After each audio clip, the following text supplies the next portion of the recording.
แต่เฮาบ่ฮู้มันตัวใหญ่ส่ำใดแล้วอ่ะแต่มันกำลังแบบมันใหญ่อีพวกว่าจะว่าราคาตัวละ50 บาทผู้เอื้อยก็ดีแล้วมันโลดตายมันละมันตัวสำใดตัวละ50 บาทก็ใหญ่แต่ว่าเฮานี่ยังบ่เห็นเป็ดเมื่อสิไปถ่ายรูปให้เบิ่งสวัสดีจ้านางมาเอาของจ้าแล้วก็อันนี้เอามือให้ออกมาลาด้วยบ้านเสือเบื่อได้ติเอ้ยเบาๆนึงมันบ่ยังมาลามันนี่คือใส่กล่องใหญ่แบบมัดใส่กล่องรถบ่บัดนี้เดี๋ยวสิหาแนวมามัดให้ใส่กลดเอามันจะบ่บ่ลงไปย่างตลาดบ่ไปซื้ออะไรถ้าจะไปซื้อกับข้าวเหรอก็อยากไปย่างที่แรกว่าเพิ่นสิถามเป็ดแม่เพิ่นหายพี่น้องเขาอีเมลมัน9ตัวแล้วตอนนี้เหลือ2ตัวมันตายน้องเฮาก็ตายคือกันตายด้วยเป็ด26ตัวน่ะเหลือ6 7ตัวเดี๋ยวนี้นั่นทางใจโต๊ะมาหอดบรรณพวกกินน้ำไหลทางผู้ใดหักมาบรรณพวกมันก็พอดีพอหยิบแยบนี่อยู่ในหน้าบัวเนาะดินซุ่มๆอ๋อแล้วเขียนซื้อมาให้เรียบร้อยเนาะตะกี้เฮาระยันลงไม่ลงจ้าขอบคุณน้องแม่คนปีใหม่เด้อค่ะเสียงมาให้แม่ๆร้องนอนคนจ้ากุละโตนะไรเนี่ยสุดใส่เย็นยายรวยยายรุ่นยายบุญยายรวยยายบอนยายบอนยายบอนบ่ได้มียายบอนแล้วไปแถวยายบอนแล้วรวยสวยแล้วรวยมากยายบอนเนาะหลักเกียร์ของเราเลยอันนี้ก็ยังหลอดไฟนางนั่งสั่งหลอดไฟโซลาร์เซลล์ลายยุ่งเลยยังแห่งอันนั้นนะเพิ่นกันพากันมาหรือยังไม่รู้พอดูในยูทูบคือเมื่อวานเพิ่นว่าเมื่อวานลงเฟซใช่ป่ะเดินแยกย้ายกันวันนี้แม่คือว่ามามื้อนี้แหละเพราะว่ามื้ออื่นเขาเจ้ามีไปเวียดเด้มื้อเด้อจะไปเดินทางไปเวียดนามตรงโตยเวียดนามโอ้ยคือล่ะโอ้ละก็หยอกเนาะเพิ่นน่ะจักอีหยังเป็นบวมเป็นไข่อยู่ในนะบ่อยู่ดีไข่เป็นตุ่มมันก็เก่งอยู่เนาะมันเศร้าเลยดีเลยแลนนี่อักดีแนวนึงคันยามคนบ่อยู่มันก็บ่แลนนำเด้จะพาโอ้เฮือนอยู่นี่แหละแต่อีตุ่นมันอยู่ยามคนบ่อยู่แลเธอก็อยู่เฮือนน่ะเด้โอ้มาเฮานะคันบ่มีคนอยู่แล้วมันไปนำบ่อันนี้นะเวลาเฮาไผไปก็แล้วแต่ขี่รถไปนี่บ่เคยแล่นนำมีแต่ไปนั่งเบาะซองทางเบิ่งเป็นแต่อีต้นจะไว้หันหน้ามาหาเพิ่นเลยหากย่ำมาแล้วก็ช่องทางฟังเสียงรถจื้อเท่าใดเสียงรถมานี่แล่นต้อนรับคนละแล้วซึ่งเฮาไปคือเราบ่ค่อยมีเวลาเนาะไปญี่ปุ่นนี่บอกคนละบ่เลี้ยงเพิ่นว่าอยากเลี้ยงบัดตัวอันคู่มันน่ะบักดีโดน่ะปุ่นแล่นนะผู้เจ้าฮอดบ้านน้องบัวผู้ใดตัวหมู่มันน่ะอันนั้นผัดไปทั่วที่อันนั้นผัดพ่อไปไหนสบายดีขอมือเนี่ยเขาหนีปลาไม่สนใจเด้นี่วันมันเป็นนี่เขาหนูว่าจะอุ้ยโซ่เขาจุ๊บจิ้มที่คนเอาถึงมื้อเช้านี่มื้อเช้าเลยนอนลงสิตรวจให้นี่สิตรวจนอนลงด้วยหรือค่ะว่าเพิ่นหยอกเพิ่นเบิ่งนอนลงสิตรวจให้ป้าโทรไปยังนะหักบีบเบิ่งมันคือบ่ได้ห้องมันบักหญ้าปักอะไรมันจักท่าแต่เก่าน่ะคือเต้าหู้น่ะบักหญ้าปักแล้วเป็นแนวนี้อันดีเบิ่งคนละเฮ้ยดุบโพแล้วโอเคสิเมื่อปลาแล้วเลยสิเมื่อปลาเลยเด้อจะไปตลาดก่อนหรือว่ายังไง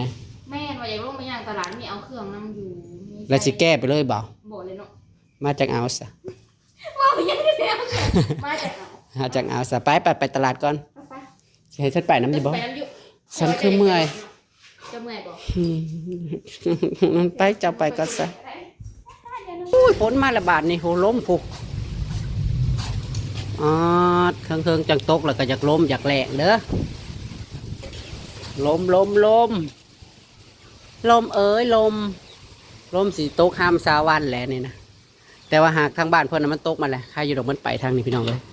แต่ว่าก็ยังดีจ้าตรงนี้เพิ่นเอามากี่หินมาใส่ละจ้าหนทางหม่องแยกนี่พี่น้องผู้ใหญ่บ้านเอาหินมาใส่เสร็จพอดีฝนตกมาห้ามให้มันแจบลงมาเนี่ยมันกระสิบมื่นปันไดมาพอมันเป็นหินมะคอมเนาะคนละฝนจะตกจ้าฟ้ายังส่งข่าวให้เมฆเทาๆเป็นคนสื่อสารสวรรค์ยังเมื่อเอาคองอยู่ก่อนจะเปียกปอนยังพอหลบทันเนาะคนละอย่าออกไปเด้ออย่าออกไปทางเด้อฝุ่นดังอกอยู่พี่น้องเสียงฝนนะเสียงฝนหรือเสียงลม ดังโกกโกกมาแล้ว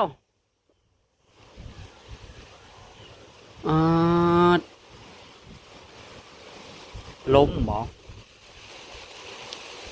หักพายไว้อยู่ดอกกระตุก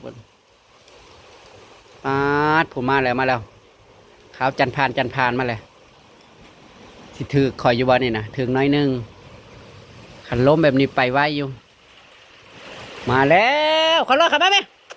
มาเร็วคนต้องเลยมาแล้วเข้ามาบุญมาแล้ว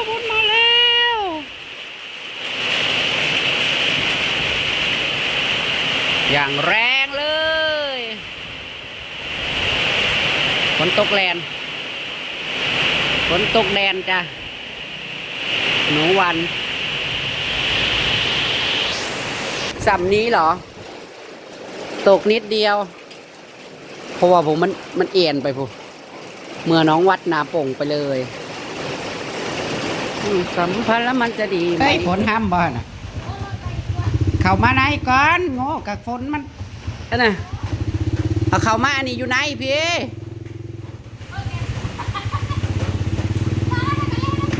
โคล่ามาจะเข้ามาพี่จะโง่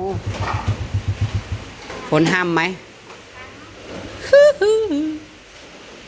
เนี่ยให้มันยุดก็คล้ายแต่มันตกไปเนาะนี่มันบริตกมาแล้วนี่ทางนี้แจ้งกลางๆเนี่ยย้ำออกโคล่าย้ำออกเปล่าอะไรเราใส่ตังคนตังเยอะไม่อันเก่านะซิปมันแตกแล้วราคาเท่าไหร่หนูก็เลยสั่งใหม่กี่พันกี่ร้อย99,000 บาทกีบเบิ่งกระเป๋าเงินเขาก็ไม่ค่อยมีเงินหรอกกระเป๋าเงินลายจนซิปแตกคนมีตังก็อย่างนี้แล้วโคราชก็จังยังบ่มีแนวเก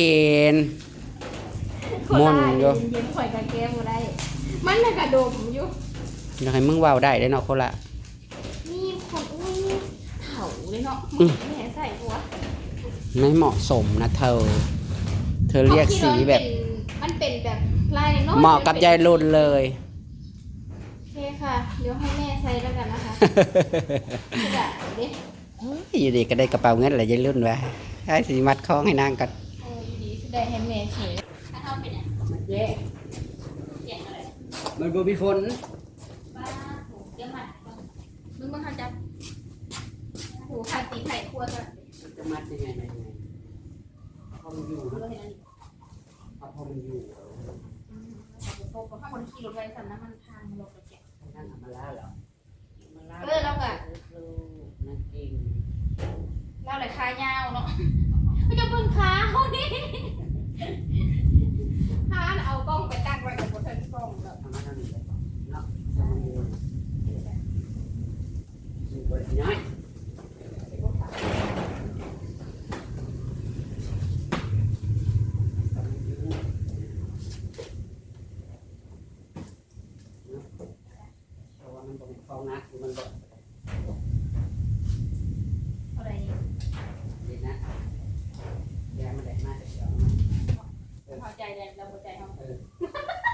สันยังมีซีทวงนะโอเคเนี่ยของงานนั่นเดสค่ะ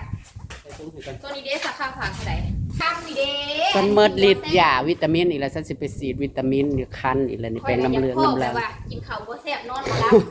น้ำหนักลงโคมอันนี้แต่เดือนนี้นะบ่ขึ้นเลยน้ำหนักฉันน่ะเบิ่งเฮาฮอด60 โลเลยนี่นะวางก่อนสิขายยังว่า53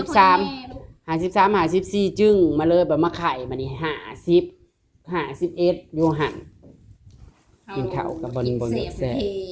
มาทางนี้ผัดแจ้งกลางๆไปเนาะฝนตกกันน้อยนึงแบบถามหาเด้อว่าส่งมาเบิ่งว่ามันโตเท่าไหร่ใช่ๆได้สิไปถ่ายรูปไปส่งให้เบิ่งเด็กตะโต10มีฮอด10โตบ่ลายอยู่บ่จ้าอีเมลเฮาของปารีน่ะมีลายแล้วว่าตะกี้ก็ว่าสิไปก็บ่ได้ไปบ่ได้มาที่แรกว่าขั้นไปอะไรสิเอากล้องไปให้นางอามาแลนเลยอุ้ยมาอีกแล้วเฮ้ยมันมาอีกแล้วเจ้ามันสิแบบพายุเขาลายมือเดียววันนี้มื้อนี้วันที่17ตะกี้เขาว่าวันที่26มันมาน่ะ26 30มันยังหนีรถได้เลยหักน้ำน่ะแห้งมาแล้วตกมาโลดแม่นๆปลากำลังถอนให้ปลาลายอยู่บ่เป็นอันลายอยู่เพราะช่วงมันลงลีวางหันมีแต่สำเร็จนี่น้อยปีนี้กบเขียดก็น้อยเมิดปูปลาก็น้อยโอ้ กบนางห้างกระสุดห้าง อ๋อบ่ได้หากบแล้ว โดด พี่ น้อยๆ พี่น้องจ้ะโคลาค่ะว่าแม่แล่นออกไปทางใครแต่ว่าพยาบาล มาเร็วมาเร็ว พยาบาลเอาหินมาใส่ฝนตกกับบัดนี้ แม่น ใคร แม่น แน่เฮาก็แล้วมื้อเช้านี่นะ นั่นแล้วอันซุ่มเฮามาวังหันเลยเฮาซุ่มเฮาตีหัวตีท้ายเพื่อนอันยายแสงเหรอสู้มันคือเปื้อนแท้สงสัยพยาบาลเขาบ่ทันได้เห็นเฮาบ่แล้วแล้วมาผันเราเฮ็ดอลี ถ้าเพราะว่าฝนกระดอกกระเดียเฮ้ยเขาเจ้าอยากมาซ้อมก็จะกับในหันก็มาใส่กับมีขี้หินแน่ใครอยู่ฝนตกมาใส่ก็สิบ่ดากปานใด เขากายมาเมื่อวานนี่เขามาแทกทางเขาเสียดทางอันนั้นบ่ จ้ะลาดยางเดือน สิมาแล้วบ่ 11ว่าเดือน11จะมา ฮอด แท ทาก งประชุม อยู่ กึกบ่เสร็จนี่ มื้อนะฮอดกรมพนัง อ๋อ ถ้าประชุมก็ อ๋อ คันพูดแล้วเสร็จพูดแล้วกันเฮ็ดกันอันนี้กงพนังจ้าฮอด ฮอด กง แต่ในนี่ 20กิโล อืม 20กิโลถึงกงพนังจากอันโนนสมบูรณ์ เลิศจ้ะมีแต่บ้านเฮายังไงงงอยู่ เธอก็มาเที่ยวเฮ้ยทางพี่ เนาะ เธอก็ออกรถใหม่ก็มาเที่ยวทางพี่ให้ฉันไปนำแน่ เอายังมาออกเบิ่งแดง อ้าวยังมาออกให้เรือนกันจนแล้วเนาะ งานการก็บ่ได้เฮ็ดยังทันได้แล้ว โอ้ยเมื่อยเด้ฮะจักสิหาแนวกินยังบ่าดนี้ลุงวันมาเอาของจ้าพี่น้อง เฮาว่าสิมาเฮ็ดอั่วกับปูผัดกับปู อัวกระปุก อยากลองเห็ด เออ ตัวเลยป้าคือหนาปัวแท้ป้าห้อง แต่ย่านพี่น้องเอ้ยหัวเขาอยู่ช่างเลยมัน เขาเปิดประตูไว้ให้เลยระวังงัวจะออกเลย ให้เบิ่งลูกให้นางซะไปบุญ ซาบอน เออ เพิ่นจ้างซ้อนเบิ่งให้ อืมพัฒนาก็สิไปเวียดต่ออีกเนาะอ้าวนั่นอำมาแลนเพิ่นชัวเที่ยวหน้าฝนช่วงนี้ลงนี่ก็จักมือเนาะหลายมือเติบได้เด้อ 3 เซน3 มื้อบ่3 เซนไปเฮาได้สิ โอ มา เค ไปได้สิ จ้า เที่ยวนะ เฮานะ ไปฝนต้นหนาว เนาะไปเสียดี ฉันบ่อยากไปไกลฉันอยากไปแต่หมองฉันบ่ทันไปแค่ทักแขก ถ้าเขียเขาทันไป เราจะไปแต่ อั นั้น น ที่อันนั้นไม่ คันไปไกลหลายไกลฉันบ่ทันว่าฉันเมื่อยเดินทางซ้ำนี้ย่างว่าบ่ไกลปานใดเด้ แม่นๆพอดีไปอยู่ซ้ํ ขี่รถ 2-3 ชั่วโมงก็ฮอดนั่น ก่อนจากของขึ้นเนาะพอดีเลยก็เลาะแถวตัวเมืองนั้นอุ๊ย อย่าพาว่าเชื่อว่าถึงวันที่หนึ่งไป เจ้า เที่ยว ถืออยู่มันหักกันในห้องแล้ววันที่1เด้ โอ้ยถึกแล้วก็ละนิดละหน่อยนี่แท้บ่อยากเหลือก็ยังบุญอยู่มันถึก นี่ นะฝนสิตกห้ามนางพี่น้องเอ้ย มา ใครอยู่ดอกมันแจ้งให้น้องกราบจะเดินทางดีๆนะคะ ขอบคุณนะคะ ขอบคุณเช่นกันค่ะเดี๋ยวฉันจะไปเอากับนางเองหรอก โอเค